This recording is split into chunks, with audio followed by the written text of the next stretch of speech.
एक बार एक युवा राजकुमार शिक्षा लेने महात्मा बुद्ध के पास पहुंचा। महात्मा बुद्ध ने उस राजकुमार को श्रबिका यानी एक स्त्री भिक्षुनी के घर भिक्षा लेने भेजा। जब वो रास्ते में जा रहा था तब उसने सोचा कि जो भी भोजन मुझे पसंद थे वो तो अब मुझे खाने को नहीं मिलेंगे। रूखा सूखा जो भी मिलेगा उसी से संतुष्ट होना पड़ेगा। लेकिन जब वो श्रबिका के घर पहुंचा तो उसके थाली में वही खाना परोसा गया जो उसे बहुत पसंद थे। वो बहुत हैरान हुआ। फिर उसने इसे संयोग समझकर सोचा कि जो मुझे पसंद होगा वही आज घर में बना होगा। उसने भोजन करते हुए सोचा कि राजमहल में वो खाने के बाद थोड़ा सा विश्राम करता था, लेकिन आज तो उसे कड़ी धूप में बुद्ध के पास वापस लौटना पड़ेगा। लेकिन तभी उस श्रबिका ने कहा, धनते, बड़ी ही कृपा होगी अगर आप भोजन के बाद थोड़ा सा विश्राम कर लें। राजकुमार एक बार फिर हैरान हुआ कि वो जब विश्राम के बारे में सोच रहा था तभी श्रबिका ने भी उसे विश्राम के लिए कैसे पूछा। फिर उसने सोचा, मैं भिक्षु हूँ, बड़े ही दूर से चल कर आया हूँ। भोजन के बाद थोड़ा सा विश्राम कर लूँगा तो शायद उस श्रबिका को भी अच्छा लगे। शायद इसी वजह से श्रबिका ने भी मुझे आराम करने को कहा और इसे इत्तेफाक समझकर उसने जाने दिया। फिर उसके बाद उस भिक्षुनी ने चटाई बिछाई और वो उसमें लेट गया। आराम करते हुए उसे ख्याल आया कि राजमहल छोड़ने के बाद अब ना तो सर पर किसी का हाथ है, ना ही कोई छत और ना ही कोई बिछौना। अब तो मेरे लिए ये आसमान ही छत है और ज़मीन ही बिछौना। राजकुमार यही सोच रहा था कि वह भिक्षुनी चटाई बिछाकर वापस जा रही थी।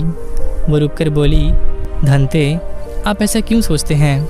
मेरे लिए बुद्ध से बड़ा कोई साया नहीं, ज़मीन से बड़ा कोई बिस्तर नहीं और आसमान से बड़ा कोई छत नहीं। कृपया आप ये सब सोचकर चिंतित ना हो। ये सुन राजकुमार एकदम से चटाई छोड़ उठकर बैठ गया। अब उसके लिए ये बात कोई संयोग या इत्तेफाक मानना असंभव था। उसने उस श्रबिका से कहा, मैं बड़ा ही हैरान हूँ, तुम मेरा विचार कैसे समझ लेती हो? तुम मेरा अंतःकरण कैसे पढ़ लेती हो? उस श्रबिका ने कहा, धनते, ये तो बहुत ही आसान है। तब राजकुमार ने बड़े ही आश्चर्य से पूछा, लेकिन कैसे? तब श्रबिका ने कहा, पहले तो मैंने स्वयं के विचारों को निरीक्षण करना शुरू किया, खुद के मन में आने वाले विचारों पर ध्यान देना शुरू किया और अब तो हालात विपरीत हो चुके हैं। स्वयं के विचारों को पढ़ते पढ़ते वो गायब हो गए हैं, विलीन हो चुके हैं, पूरा मन शून्य हो चुका है। अब मेरे मन में खुद का कोई विचार नहीं आता, लेकिन अब तो जो कोई भी मेरे करीब होता है उसके विचार भी मेरे निरीक्षण में आ जाते हैं, उसके विचारों को मैं पढ़ पाती हूँ। भिक्षु घबराते हुए खड़ा हुआ और उसने कहा, मेरे जाने का समय हो चुका है, कृपया आप मुझे आज्ञा दे कि मैं जाऊं। घबराहट के कारण उसके हाथ पैर काँप रहे थे। फिर उस श्रबिका ने कहा, इसमें घबराने वाली कौन सी बात है? लेकिन भिक्षु वहाँ से जाए बिना नहीं रह सका। वो भागते भागते बुद्ध के पास लौटा और उसने कहा, महात्मा, मुझे क्षमा करे, मैं उस द्वार पर दोबारा भिक्षा मांगने नहीं जा पाऊँगा। बुद्ध ने कहा, आखिर बात क्या है? तुम वहाँ आखिर क्यों नहीं जाना चाहते? क्या तुमसे कोई भूल हुई है? राजकुमार ने कहा, ना तो भूल हुई है और ना ही कोई गलती। बहुत आदर और सम्मान के साथ मुझे वो भोजन मिला जो मुझे सबसे ज़्यादा पसंद थे, लेकिन वो जवान भिक्षुनी दूसरे के विचारों को पढ़ लेती है। ये तो बड़ा ही खतरनाक है, क्योंकि उस सुंदर जवान श्रबिका को देख किसी के भी मन में काम वासनाएं और विकार भी उठ सकते हैं। उसके लिए कुछ गलत विचार भी उठ सकते हैं और वो ये सब भी पढ़ सकती है। उसने कहा, अब मैं वहाँ कैसे जाऊँगा? मैं कैसे उसका सामना कर पाऊँगा? मैं उसके आँखों में आंखें कैसे मिला पाऊँगा? मैं उसके पास दोबारा नहीं जा सकूँगा। बुद्ध, मुझे क्षमा करे। बुद्ध ने कहा, अब तुम्हें वहीं जाना पड़ेगा। अगर ऐसे ही क्षमा मांगना था तो भिक्षु क्यों बने? जाओ और डर का सामना करो। मैंने जानबूझकर तुम्हें वहाँ भेजा और जब तक मना ना करूँ तब तक तुम्हें वहीं जाना पड़ेगा। महीने, 2 महीने या फिर 2 बरसों के लिए यही तुम्हारी साधना है। लेकिन एक बात याद रहे, जब भी जाना होश पूर्वक जाना, भीतर से जागते हुए जाना और अपने अंदर के विचारों को देखते हुए जाना। ये देखते हुए जाना कि तुम्हारे अंदर कौन से विचार उठ रहे हैं, कौन सी बातें सुनाई दे रही हैं। और हाँ, बुरी वासनाओं से लड़ना मत, उन्हें ज़बरदस्ती दबाने की कोशिश मत करना। जो कुछ भी विचार आ रहे हो उन्हें आने देना।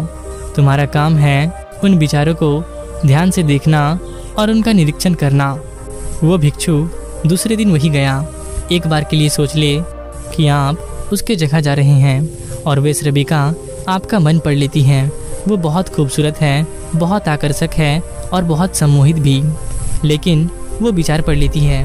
हाँ, अगर वो मन पढ़ पाती है, यह आपको नहीं पता हो तो आप कुछ भी सोच सकते हैं। लेकिन आप उस भिक्षु के जगह होते तो आप क्या करते? भिक्षु रास्ते पर चल रहा है, बहुत खतरे में है, अपने अंदर झांक रहा है। वो आज जगा हुआ है, आज पहली बार जिंदगी में जागते हुए चल रहा है। जैसे जैसे वो श्रबिका के घर के पास आने लगा, उसका होश बढ़ने लगा। उसके भीतर जैसे दिया जलने लगा हो और विचार घूमते हुए उसे मालूम पड़ रहे हो। जैसे ही वो उसके घर के सीढ़ियों पर कदम रखा, उसके चारों तरफ सन्नाटा सा छा गया और उसके अंदर होश भर गया। वो अपना पैर भी उठाता तो उसे मालूम पड़ने लगा, अगर सांस भी आती जाती तो वो भी उसे अनुभव होने लगा।